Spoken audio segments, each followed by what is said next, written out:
Selamat datang kembali di mata kuliah Manajemen Sumber Daya Manusia.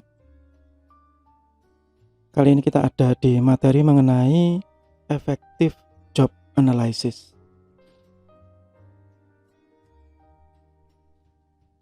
Jadi bagi Anda yang belum melihat rangkaian video sebelumnya, silakan dicek di playlist. Ada materi mengenai pengenalan, kemudian ada materi mengenai strategic HRM. Dan saat ini kita ada di materi mengenai Effective Job Analysis. Job Analysis ini merupakan sambungan dari strategic HR planning yang ada di rangkaian video sebelumnya. Sehingga bagi Anda yang ingin mengetahui lebih lanjut, silakan dilihat dulu di playlist. Yang paling penting di dalam sumber daya manusia adalah perencanaan. Perencanaan yang baik, peramalan yang baik, maka akan mengakibatkan perusahaan berjalan lebih efektif dan efisien. Sekarang bayangkan misalnya seperti di sini, pihak departemen tertentu, misalnya departemen produksi, departemen marketing, departemen purchasing, gudang. Ya, kemudian dia tiba-tiba bilang, saya butuh 25 karyawan baru yang semuanya sarjana. Semuanya sarjana. Anda bisa bayangkan, kalau misalnya pada saat video ini dibuat,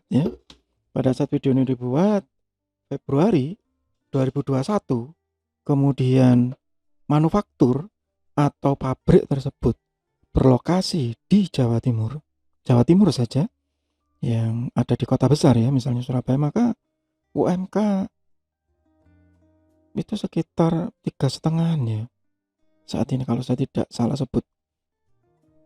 Anda bayangkan misalnya 25, kalau si karyawan yang dibutuhkan tadi bukan sarjana sekalipun, maka ini 25 dikali 3,5.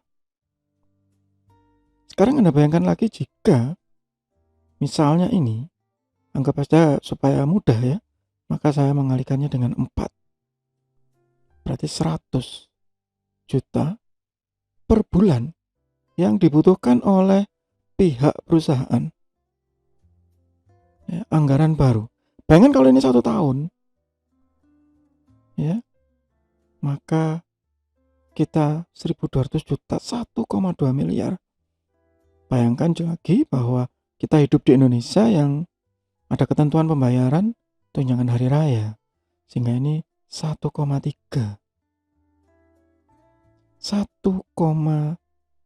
miliar 1 tahun anggaran yang harus ditambahkan jika perencanaan 25 karyawan ini gagal dan akhirnya mereka jobless, maka gagal semuanya. Pencapaian perusahaan tadi untuk mencapai profit segala macam gagal. Itu yang terjadi jika terjadi kesalahan di dalam forecasting ataupun planning sumber daya manusia. Sebuah resiko yang tidak kecil. Resiko ini sangat besar. Dan ingat, mengurangi 25 ini jika terjadi kesalahan di dalamnya, maka itu juga tidak mudah. Jadi harus lebih spesifik. Itu kenapa sumber daya manusia itu adalah aset. HR create an inventory of future staffing needs for job level and type broken down by year. Nih, karena perusahaan harus menganggarkan. Apalagi pada saat video ini dibuat masa-masa pandemi, semua harus mengencangkan ikat pinggang. Bukan hal yang mudah.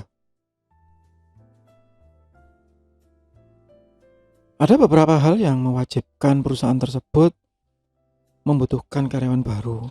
Yang paling gampang pensiun, ini yang paling sederhana. Easiest to forecast.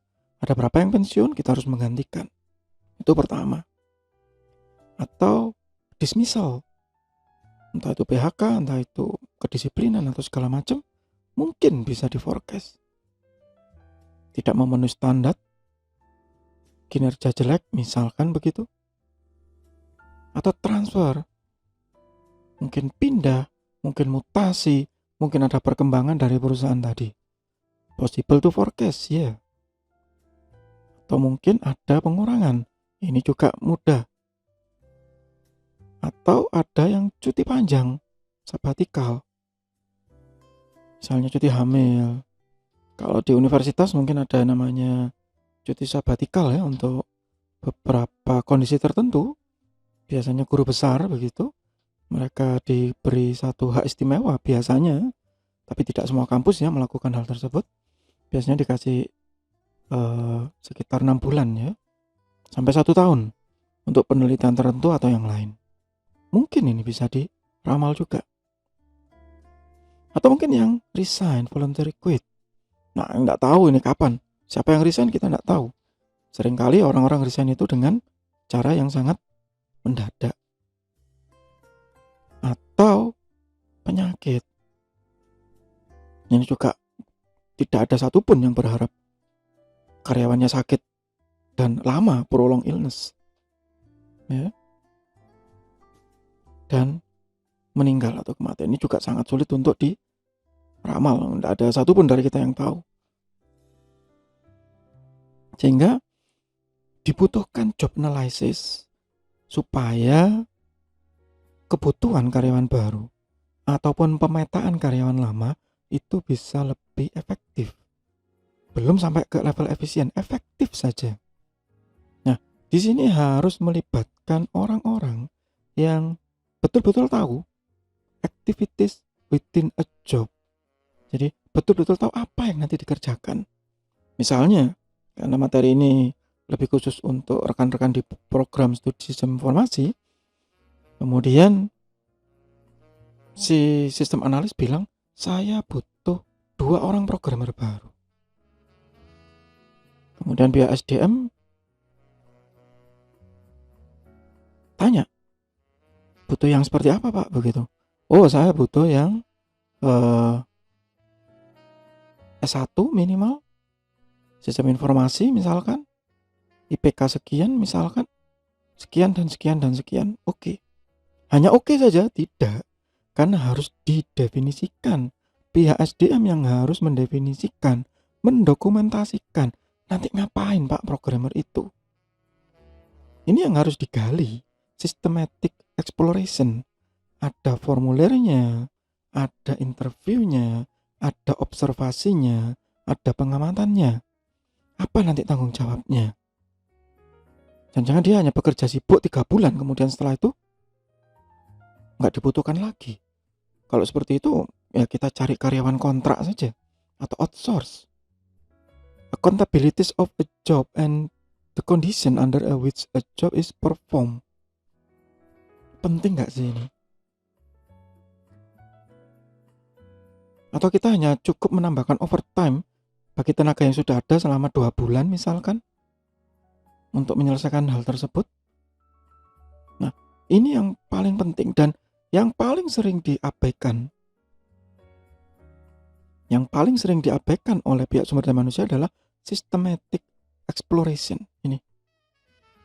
Sehingga menerima apa adanya.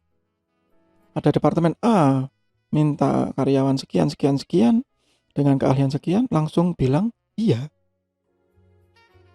Harusnya ditanya dulu, jobnya nanti apa, beban kerjanya seperti apa, betul nggak dalam waktu 8 jam kerja dalam sehari, dia akan betul-betul efektif.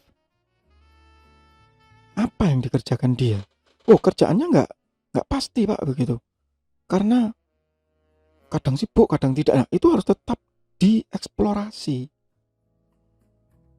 supaya tidak terjadi kesalahan. Bagi Anda yang mengikuti mata kuliah saya di materi yang lain, misalnya ada etika profesi, ada perilaku organisasi, begitu ya. Kemudian nanti ada di sana istilah cyberloving. Nah, ini yang di materi berbeda ya. Jadi ada karyawan yang main internet istilahnya begitu untuk kepentingan sendiri ya. Siapa yang pertama disalahkan? SDM. Itu artinya dia sebenarnya jobnya, job analysisnya itu kurang baik sehingga dia masih punya waktu untuk dalam tanda kutip melakukan ini, browsing-browsing gak jelas atau bahkan jualan atau ngegame. Nah begitu, karena job analisisnya gagal. Kalau job analisisnya betul, ini nggak akan ada. Itu yang paling penting. Sehingga nantinya setelah analisis tadi selesai, maka akan muncul job description. Ini yang biasanya didengung-dengungkan orang ya. Karena sebenarnya ini adalah langkah kedua. Langkah pertamanya adalah job analysis dulu. Setelah dianalisis, baru kemudian ada summary, a written summary of task requirement. Ada rangkumannya, dia nanti bekerja apa saja. This is the physical and environmental characteristic of the work to be done. Dan nanti apa pekerjaannya? Front office. Oke, dia di depan. Apakah hanya seperti itu? Apa yang dikerjakan kalau dia tidak ada tamu? Oh, dia akan diberi tanggung jawab untuk menyusun resume, menyusun laporan mingguan. Misalnya begitu. Atau misalnya di departemen IT ada namanya helpdesk yang menerima komplain dari departemen lain. Apa yang terjadi jika tidak ada komplain sama sekali dalam waktu 1 minggu? Programnya sukses dong Pak. Ya iya. Terus helpdesknya ngapain? Apalagi kalau dia perempuan misalnya, itu ada jargon, dia paling cuma browsing marketplace begitu. Nah, itu yang salah. Misalnya, karena dia juga orang IT, begitu, meskipun dia ditugaskan di depan, kalau dia sedang off, maka dia diberi tanggung jawab, misalnya melakukan dokumentasi, misalnya melakukan user acceptance test, misalnya melakukan survei, misalnya begitu. Sehingga nanti ada written summary berdasarkan knowledge-nya, berdasarkan skill-nya. Ini yang penting dulu. Baru kemudian aptitude dan attitude. Tapi yang paling penting berdasarkan knowledge dan skill-nya. Dia helpdesk Pak, iya. Karena dia hanya D3 misalnya begitu. Atau lulusan politeknik misalnya begitu. Dia kalah gelar gitu ya dengan yang programmer, karena yang programmer S1. Ya meskipun itu tidak menjamin. Ya, tetapi dia tetap orang IT. Maka dengan knowledge dan skill yang dia punya, dia harusnya bisa melakukan testing juga. Dia juga bisa melakukan dokumentasi karena dia paham source code, misalnya begitu. Nah, itu written summary. Ya, asalkan written summary ini tidak over. Sehingga dari 8 jam sehari secara standar 40 jam per minggu ya, maka dia sesuai, tidak kurang dan tidak lebih, dengan memperhitungkan waktu istirahat begitu.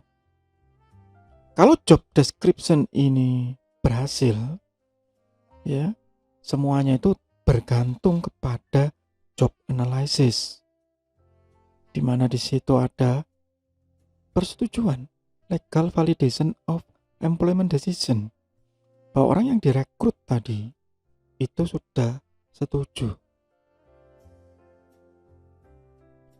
Ada tugas yang harus dilakukan, yang kalau itu tidak dilakukan maka akan terjadi prestasi, penyimpangan kinerja, sehingga penilaian kinerjanya gagal. Identify reporting relationship, siapa atasannya, siapa bawahannya, siapa rekan kerjanya. Maka ini nanti akan tergantung dari struktur organisasi juga. Yang ini tugas dari SDM juga. Determining relative worth of job. Ya, penting nggak sih? Ya, betul nggak kita butuh S1 di posisi ini? Betul nggak kita butuh S3 di posisi ini? Identify redundancy. Ada yang kedobelan nggak? Jangan-jangan sama kerjaannya dengan dia, tumpang tindih. Oh enggak Pak, meskipun sama-sama kasir, tapi melayani antrian yang berbeda. Sama-sama programmer, tetapi memiliki skill dan tanggung jawab yang berbeda. Yang satu front end, yang satu back end, misalnya begitu. Ya, ini tadi yang saya jelaskan di awal, bahwa job analysis method ada banyak. Yang pertama pasti observasi. Job analyst watch employee directly or review film or of worker on the job. Ya kalau sudah ada ini ya, kemudian mau nambah, maka bisa dilakukan observasi. Oh, dia seperti ini, dicatat. Ya. Kemudian di interview. A team of job incumbent is selected and extensively interview. Job incumbent yang sudah ada.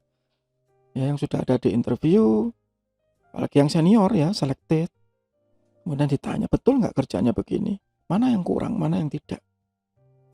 Bisa juga group, number of job incumbent. Kalau ini banyak, misalnya di programmer tadi sudah ada 3 programmer ya, interview bareng-bareng.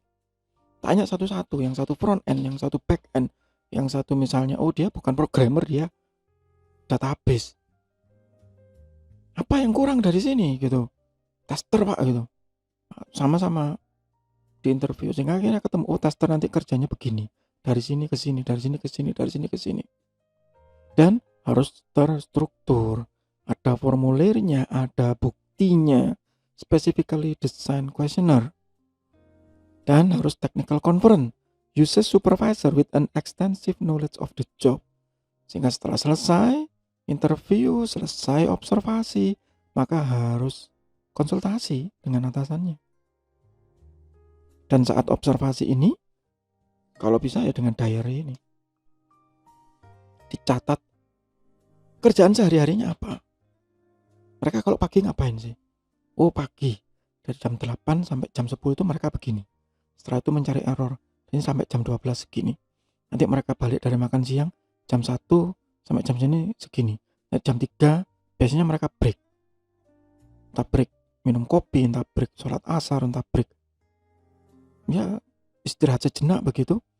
Kemudian mereka balik lagi kerja jam 4 sampai jam 5 evaluasi begini-begini. Biasanya begini, khusus hari Jumat mereka melakukan evaluasi secara keseluruhan. Nah begitu. Itu yang harus dilakukan.